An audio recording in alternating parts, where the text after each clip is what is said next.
दोस्तों नमस्कार। किसी संपत्ति का बंटवारा कराना इतना आसान नहीं होता है जितना हम सभी समझ लेते हैं। प्रॉपर्टी हमें दो तरीके की मिलती है। पहली पैतृक प्रॉपर्टी मिलती है जो हम अपने पूर्वजों से प्राप्त करते हैं, और दूसरी प्रॉपर्टी स्व अर्जित प्रॉपर्टी होती है जिसे हम अपने खुद की कमाई से बनाते हैं। घर परिवार में लड़ाई झगड़ा न हो इसलिए हम सभी प्रॉपर्टी के बंटवारे के विषय में सोचते हैं। बंटवारा करते समय कुछ समय के लिए परिवार के सभी सदस्य इकट्ठा मिलकर आपस में रजामंदी से अपने अपने शेयर को डिवाइड करते हैं। हुए उस पर यदि काबिज हो जाए तो इसे हम सभी मौखिक बंटवारा कहते हैं। लेकिन जब विवाद की स्थिति उत्पन्न होती है तब हमें कोर्ट का सहारा लेना पड़ता है, जहां पर हमें कुछ बातों का, कुछ नियमों का जरूर ध्यान देना चाहिए जिससे इन फ्यूचर में कोई भी दिक्कत ना हो।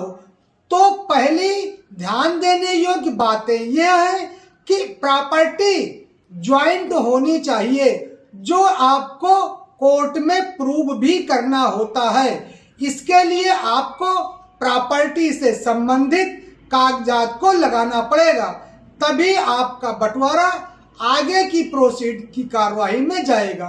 दूसरी ध्यान देने योग्य बातें ये होती हैं कि आपको अपने हिस्से का डिस्क्राइब करना चाहिए। आपको एक अंक तालिका केस के साथ लगानी चाहिए कि यह समस्त संपत्ति किसकी थी, कहां से आई है, इसमें मेरा कितना शेयर है, ये भी बताना आवश्यक होता है। तीसरी ध्यान देने योग्य बातें ये होती है कि आपको अपने हिस्से के लिए पार्टीशन सिर्फ मांगना चाहिए। शेष प्रॉपर्टी जैसे है वैसे रहने देना चाहिए। चौथी बातें ये होती है कि प्रॉपर्टी जिस एरिया में है उसी एरिया के डिस्ट्रिक्ट कोर्ट में बंटवारे का सूट फाइल करना चाहिए।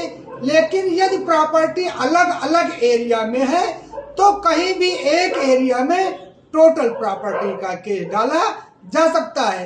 पांचवी जानने योग्य बातें यह है कि सूट फाइल करते हुए ओरिजिनल डॉक्यूमेंट की रिक्वायरमेंट नहीं होती है, फोटो कॉपी से भी केस को फाइल कर सकते हैं।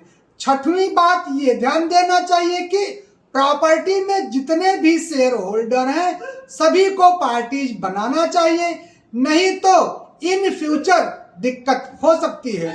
सातवीं बात यह है जो सबसे महत्वपूर्ण है, वो ये है कि आपको जो कोर्ट फीस देनी है वह सिर्फ और सिर्फ अपने हिस्से की मालियत पर देनी है, न कि संपूर्ण मालियत पर देनी है।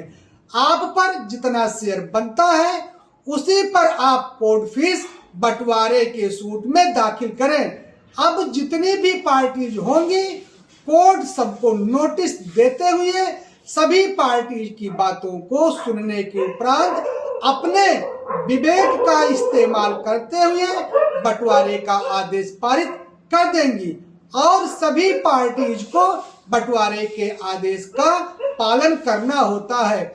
यह था आज का विषय।